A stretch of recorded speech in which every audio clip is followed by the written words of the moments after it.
नमस्कार दोस्तों, स्वागत है आपका एक बार फिर से न्यूज़ और व्यूज़ में। कांग्रेस के वर्तमान संकट और उसकी स्थिति को देखते हुए 1963 की कामराज योजना का याद आना बहुत ही स्वाभाविक है। 1963 में कांग्रेस ने एक कामराज योजना, कामराज प्लान था, जो कि कामराज जो तत्कालीन मद्रास राज्य जो आजकल तमिलनाडु कहलाता है उसके मुख्यमंत्री थे, उनके नाम पर थी ये, कुमारस्वामी कामराज के नाम पर, और इसको नेहरू जी का भी समर्थन प्राप्त था। अभी ये कहना बहुत मुश्किल है कि ये नेहरू जी के इनिशिएटिव से हुई थी और इसका उद्देश्य सही में क्या था, या फिर कुमारस्वामी कामराज के इनिशिएटिव से हुई थी। 1962 में कांग्रेस नेहरू जी के नेतृत्व में देश में तीसरी बार बहुमत प्राप्त करके सत्ता में आई थी, लेकिन उसके बाद चीन के युद्ध में जो भारत की किरकिरी हुई थी, उस पर काफ़ी कांग्रेस को विरोध का सामना करना पड़ रहा था। और नेहरू जी उस समय के जो रक्षा मंत्री थे कृष्ण मेनन, उनको हटाने के पक्ष में भी नहीं थे, लेकिन काफ़ी दबाव में उन्होंने फिर उनको हटाया और यशवंतराव चौहान को विदेश मंत्री, रक्षा मंत्री बनाया ताकि कुछ इज्जत बच सके।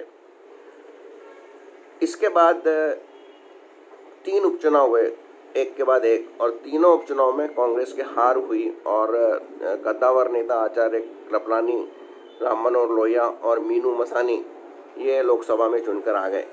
और राम मनोहर लोहिया और आचार्य कृपलानी को फेस करना नेहरू जी के लिए लोकसभा में काफ़ी मुश्किल था, और उनकी सेहत भी शायद थोड़ी बिगड़ती जा रही थी। तो इस समय कामराज इस योजना के साथ आए। इसमें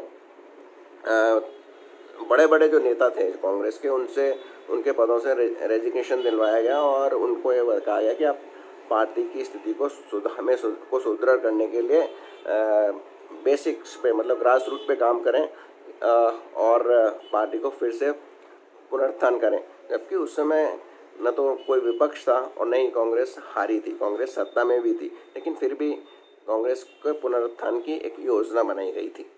इसमें लाल बहादुर शास्त्री, जगजीवन राम और मोरारजी देसाई ने केंद्रीय मंत्रिमंडल से इस्तीफा दिया था, और कामराज ने, बीजू पटनायक ने और एस.के. पाटिल ने, ऐसे 3 मुख्यमंत्री थे जिन्होंने मुख्यमंत्री पद से इस्तीफा दिया था। तो इसका आगे क्या हुआ? इसमें सबसे पहले तो ये हुआ कि नेहरू जी ने खुद भी रेजिग्नेशन का ऑफ़र किया था। अब उनका रेजिग्नेशन का ऑफ़र जेन्युइन था या फिर सोनिया गांधी के वर्तमान मीटिंग के जैसा था, ये कहना मुश्किल है, लेकिन कामराज ने उनको सलाह दी कि आप तो बहुत कद्दावर नेता हैं, बहुत बड़े नेता, आप इनसे परे हैं, तो आप इस्तीफा मत दीजिए। इसके बाद कामराज ने लाल बहादुर शास्त्री को भी मंत्रिमंडल में शामिल करवा दिया, एक बिना विभाग के मंत्री के लिए बतौर, और वर्चुअली उस समय लाल बहादुर शास्त्री उप प्रधानमंत्री बन गए थे। तो नेहरू के बाद कौन, या जो सक्सेशन, उत्तराधिकारी का जो संकट बाद में आने वाला था, वो एक तरह से दूर हो गया था। इसके पीछे कामराज की शायद ये योजना रही होगी कि लाल बहादुर शास्त्री हालांकि बहुत अच्छे एडमिनिस्ट्रेटर थे, बहुत अच्छे नेता थे और बहुत ही सज्जन इंसान थे, उनको प्रधानमंत्री बनाना और बाद में फिर प्रधानमंत्री के रूप में पेश करना, इसके पीछे कामराज का यह था कि वो एक बहुत सीधे इंसान है और एक बार उनको गद्दी पे बैठा देंगे, फिर धीरे से उनको जगह हटा देंगे और इंदिरा गांधी को प्रधानमंत्री पद के लिए ले आएंगे। ये शायद उनकी और नेहरू जी की कोई ऐसी गुप्त योजना रही होगी, जैसा कि लोग कहते हैं। उस योजना के बाद कामराज का यह था कि इंदिरा गांधी को प्रधानमंत्री बना देंगे और इंदिरा गांधी पर वो खुद कंट्रोल करेंगे और वर्चुअली कांग्रेस सरकार को वो ही चलाएंगे, और बाद में किसी दिन वो खुद प्रधानमंत्री बन जाएंगे। लेकिन पहले तो लाल बहादुर शास्त्री की बहुत ही जल्दी मृत्यु हो गई, और उसके बाद फिर से चुनाव हुआ मोरारजी देसाई को।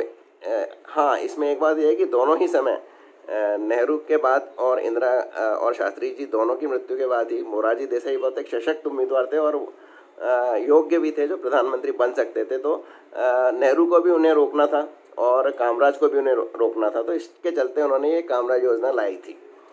और गुजराती वैसे ही नेहरू जी को महंगे पड़ रहे थे। पहले सरदार पटेल से उनकी नहीं बनती थी, फिर के एम मुंशी ने उनके लिए मुश्किलें की थी, और ये तीसरे गुजराती मोरारजी देसाई, इनको किसी तरह से वो इंदिरा गांधी के रास्ते से हटाना चाहते थे। एनीवे, शायद उनको उस समय नहीं मालूम था कि एक और गुजराती आज से उनके बाद करीब 50 साल बाद आएगा और फिर वो कांग्रेस के अंत का कारण बनेगा। तो कामराज ने फिर इंदिरा गांधी को प्रधानमंत्री बनवा दिया, और 1966 में कांग्रेस की हालत बहुत अच्छी नहीं थी, और उसके बाद कांग्रेस का भी विघटन भी हुआ। अब इधर कामराज की कहानी, कामराज के बारे में कुछ बात करते हैं।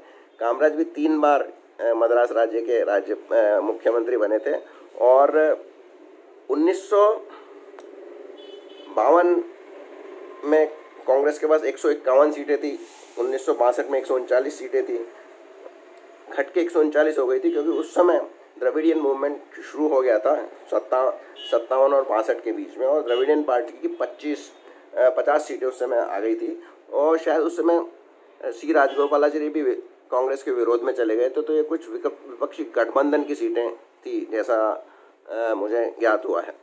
लेकिन तो वहाँ भी कांग्रेस की स्थिति कमज़ोर हो रही थी धीरे धीरे, और कामराज भी किसी तरह राज्य से निकलकर अपना एक नेशनल फुटप्रिंट बनाना चाहते थे। और जैसा कि हुआ 1967 में 151 सीटें लेके 179 सीटें लेके द्रविड़ मुनेत्र कड़गम ने CN अन्नादुराई के नेतृत्व में सरकार बनाई, जो कि पहली बड़ी और मजबूत सरकार थी गैर कांग्रेसी किसी भी राज्य में। हालांकि इससे पहले केरल में समाजवादी पार्टी की राममोहन लोहिया के धड़े की सरकार केरल में बन चुकी थी, लेकिन वो इतनी स्थायी नहीं रही। ये बहुत मजबूत थी, और कांग्रेस का तमिलनाडु में इसके साथ कांग्रेस राज समाप्त हो गया, जो अब तक भी उभर के नहीं आ पाए हैं कांग्रेस वहाँ पर। शुरू में जब इंदिरा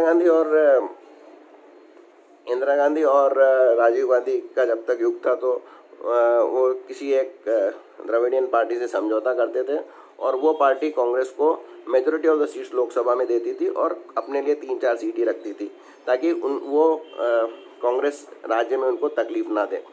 लेकिन धीरे धीरे जैसे जैसे कांग्रेस कमज़ोर होती गई, इन पार्टियों ने कांग्रेस को भाव देना बंद कर दिया। ये तो अभी 2019 के चुनाव में ही जो करुणानिधि के एब्सेंस में द्रविड़ मुनेत्र कड़गम ने लड़ा था, उसने कांग्रेस को कुछ बराबर की सीटें दी, और कांग्रेस लोकसभा में 50 का आंकड़ा पार कर पाई। अन्यथा कांग्रेस वही 50, 40, 44 जो पिछले साल की सीटें थी, पिछली बार की सीटें थी, उस पर सिमट जाती। तो ये तो थी तमिलनाडु की कहानी। अब कामराज की बात करते हैं। कामराज ने 67 में वो लोकसभा में जीते, और 71 में भी जीते, लेकिन 67 और 71 के बीच में उनका जो गुट था, वो इंदिरा गांधी जो कभी गूंगी गुड़िया कहलाती थी, वो बोलने लगी और कंट्रोल करने लगी, और उसने एक पार्टी 71 में जो 1969 में उसने पार्टी के 2 फाड़ हो गए। एक इंदिरा गांधी जिसे कांग्रेस इंडिकेट कहते थे, और दूसरी पुरानी सिंडिकेट की कांग्रेस, जिसमें तत्कालीन कांग्रेस अध्यक्ष निजलिंगप्पा, कामराज, मोरारजी देसाई आदि लोग थे। और उसके बाद कई बार कांग्रेस के टुकड़े हुए, लेकिन तब से 1969 से कांग्रेस पर इंदिरा गांधी या गांधी परिवार का एक छत्र राज हो गया। अब ये आज के संदर्भ में देखें तो आज न तो कांग्रेस सत्ता में है, और न ही विपक्ष बिखरा हुआ है या छोटा मोटा है। विपक्ष, कांग्रेस का विपक्ष, मैं विपक्ष की बात नहीं कर रहा हूँ, क्योंकि विपक्ष में तो खुद कांग्रेस के सामने एक बहुत ही कद्दावर नेता है नरेंद्र मोदी, और उसके पीछे एक बहुत ही मजबूत पार्टी है। उसके अलावा भी उनकी जो आइडियोलॉजिकल बैकअप है वो RSS का है, जो काफ़ी डिसिप्लिन्ड है और नॉन कंप्रोमाइजिंग है। तो इन 3 के चलते कांग्रेस सत्ता में आ नहीं पाएगी निकट भविष्य में। और वर्तमान में कांग्रेस जो मुख्य कांग्रेसी लोग हैं, जो लोग हैं, वो गांधी परिवार के पिछलग हुए, वो गांधी परिवार की पूछ पकड़ के ही कांग्रेस में रहना चाहते हैं, अपना कोई अस्तित्व बनाना नहीं चाहते, या इसके लिए मेहनत भी नहीं करना चाहते। वो इसी आशा में है कि जैसे 2004 में बिना किसी एफर्ट के कांग्रेस सत्ता में आ गई थी, तो उसी बार कुछ मोदी जी गलती करेंगे, कोई शाइनिंग इंडिया जैसी कि, या अति विश्वास में जल्दी चुनाव करा देंगे तो कांग्रेस फिर से सत्ता में आ जाएगी। इसी आशा में वो गांधी परिवार से चिपके हुए हैं। अब गांधी परिवार क्यों सत्ता नहीं छोड़ना चाहता है, इसका कारण ये है कि 1991 में जब राजीव गांधी की मृत्यु हुई थी, तो उसके बाद कांग्रेस ने सोनिया गांधी को उनकी जो खाली सीट हुई थी उसमें उपचुनाव के लिए उम्मीदवार बनाना चाहा था, और ग्रेसफुली सोनिया गांधी ने मना कर दिया था। तो वो 6 या 7 साल तक गांधी परिवार कांग्रेस के नेतृत्व से बाहर रहा या सत्ता से बाहर रहा, तो उसमें वो झेल नहीं पाए ये लोग। मतलब बिना सत्ता सुख के इनमें छटपटाहट होने लगी गांधी परिवार में भी और उन लोगों में भी जो इनके पिछलग्गू थे। क्योंकि नरसिम्हा राव हालांकि जब प्रधानमंत्री बने थे तो वो सोनिया गांधी के कैंडिडेट थे, दूसरे शरद पवार थे जो कि उनके खिलाफ थे, और उनसे सोनिया गांधी को डर था कि कहीं ये पार्टी पे कब्जा नहीं जमा ले। लेकिन पार्टी पे कब्जा नरसिम्हा राव ने भी जमाया और वो अपने मन से पार्टी और सरकार को चलाने लगे। तो वो एक तकलीफ थी, कांग्रेस टीस रह गई थी कि सोनिया गांधी ने क्यों उस समय अपना या अपने कंट्रोल में पार्टी को लिया। इसीलिए आज भी ये स्थिति है कि राहुल गांधी ने जब 2019 में हार के बाद इस्तीफा दिया तो सोनिया गांधी फिर से कार्यकारी अध्यक्ष बन गई, ताकि पार्टी का कंट्रोल परिवार के हाथ में ही रहे। क्योंकि यदि अगर किसी दूसरे को बैठाया और अब जबकि सत्ता में नहीं है पार्टी, तो कंट्रोल बहुत तेज़ी से दूसरे के हाथ में चला जा सकता है।